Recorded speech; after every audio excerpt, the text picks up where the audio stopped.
What's up, everybody? Welcome to DB Squared. We're out here at the Wild Boar GNCC in Florida, and it is a mix of two tales. Some of the track is absolutely perfect. Some of it is nothing but complete mud holes. So we're going to walk around, get some good footage, talk about the winners, the losers, everybody, the top 3 or 4, as we got some guys coming through now as we go through the race. So we're about, I think, this is about mile marker 7 or 8 of about, I believe, 10 to 12 for these guys. So we're going to see exactly who's winning. I believe Fowler took over the lead. He was second off of the start for the Pro ATV. Not sure who's currently in the lead of the XC2 Pro class, but we're going to get some more footage, talk about the results and what happened throughout the race.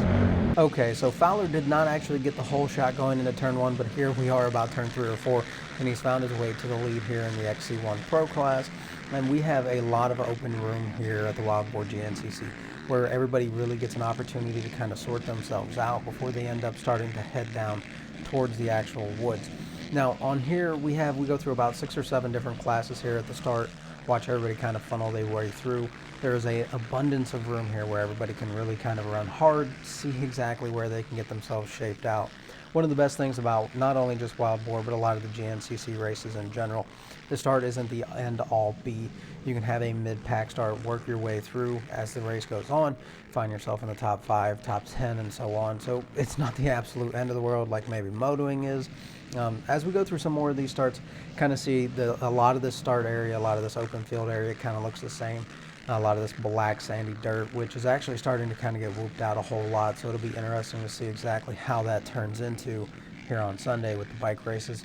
The AM race with myself and then the PM race with all the pros in it. It'll be really interesting to see exactly how it gets chopped up. But here we go into the woods here. This is a section that is actually very wet, and we actually try to survive here. The one place here, it's actually pretty muddy, but there's a abundance of options here through this section. This is right after checkpoint.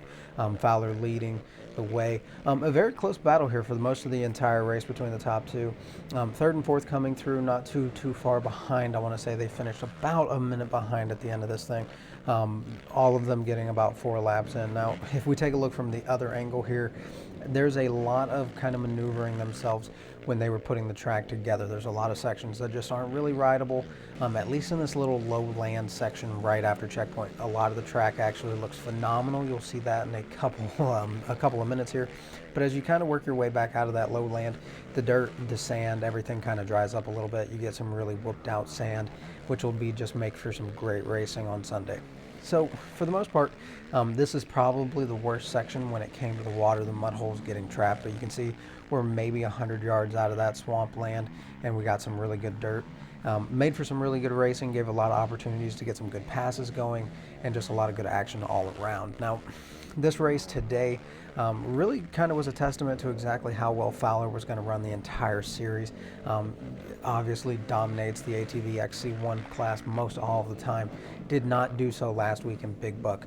Here we are on the other side, just kind of looking at a little bit of a rougher section kind of going through all the mud. This is one of the sections that's a little bit closer to the one side, kind of avoids a lot of that, but everything's kind of low-lying land right there around checkpoint, whether it's on the side going to or from. So right around the 11-12 mile marker and right around mile marker 1 seems to be where most of the mud is kind of consolidated here. But as we move into the woods section, you can see Fowler coming through here. This is lap number 3, where he actually is kind of stretching it, not by much here. Still only about a 5 to 10 second gap between 1st and 2nd in the XC1 Pro class. 3rd comes through here in just a second as well. And they really are moving for 4-wheelers. I'm a bike guy, and just watching these guys kind of flow through the woods is pretty darn phenomenal. With the restrictions of space that you have on the bike, you feel like you got all kinds of room. I can only imagine how these guys feel like they're kind of constrained down. And how much harder it's got to be to pass. But this is one of those tracks that has a lot of options. It's not as one-laned as a lot of places that we go. We come here, you have a lot of open space, gives you the opportunity to make passes in the woods where not only you are making the passes in the open field. And that'll be really interesting to see, as we saw some lines today, how they kind of form tomorrow. So let's go ahead, take a little bit of a break here, check in again, and we'll be right back. Okay, so the pros are on lap number 3 right now. We have Fowler in the lead, Hart running 2nd, Neal rounding out the top three there, and Richardson running fourth, and Miguel running fifth, as it looks like another group is coming through here. We'll take a quick look at the XC2 class with Kowalewski at the front top, Wilkin second, Walker running third, and Owens fourth. About another 2 laps to go here before they wrap everything up, and we'll talk about who takes the win in both of the classes.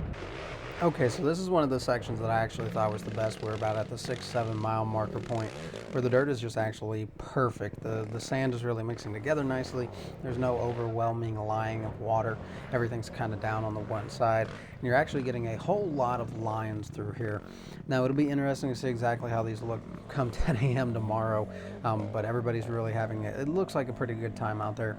And there's nothing that's super rough here. We have this section here. It's pretty fast coming down. You're working your way towards mile marker 8 or 9. Not too much left to go on the lap. We're getting ready to see Fowler come through here.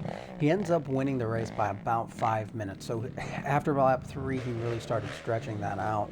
And you can just see things with Fowler, with Baylor, with Russell, the guys of that caliber that just have that raw talent. And it's not even just speed. Sometimes Russell would beat Stuart Baylor, and really where they end up winning that race isn't necessarily just raw speed. A lot of it has to do with line selection, and with the way the track was today, line selection was absolutely a premium.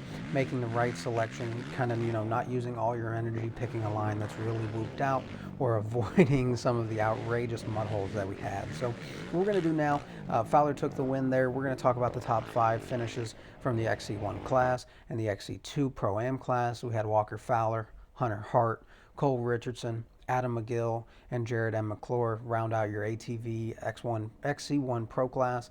The Pro Am class, we had Ben R Kowalewski, Ronnie Roush, Tanner Walker, Kenny Scheich, and Dylan R. Walraven. Sorry if I mispronounced any of those. But the top 5 from both of those classes there, we had a pretty good battle all day long. The 2nd through 5th there in the ATV Pro, they were really tight the whole time. They all finished the race at 1 hour and 56 minutes, so right on top of each other. If we take a look at the points now, we got P1. Walker has taken over after finishing second last week at 55 points. Hunter Hart in second, trailing Walker by 9 points at 46, and Cole Richardson rounding out the podium there at 36. In the Pro Am class, we have Ben R Kowalewski, 55 points, Ronnie Roush at 40, and then rounding out the podium there, Wyatt J Wilkin at 39. So really enjoyed watching this. Actually not a gigantic ATV guy, but thought it was a very good race. Had a lot of fun out there taking camera. We're going to do the exact same for the pro race tomorrow. We'll have the GoPro on in my race, the 10 a.m. race, and we're just having a lot of fun. So let me know what you guys thought about the channel in the comments section down below. Make sure to like the video and subscribe, and let us know what you think we can do to make this better. And we will see you in the DB debrief in the next one.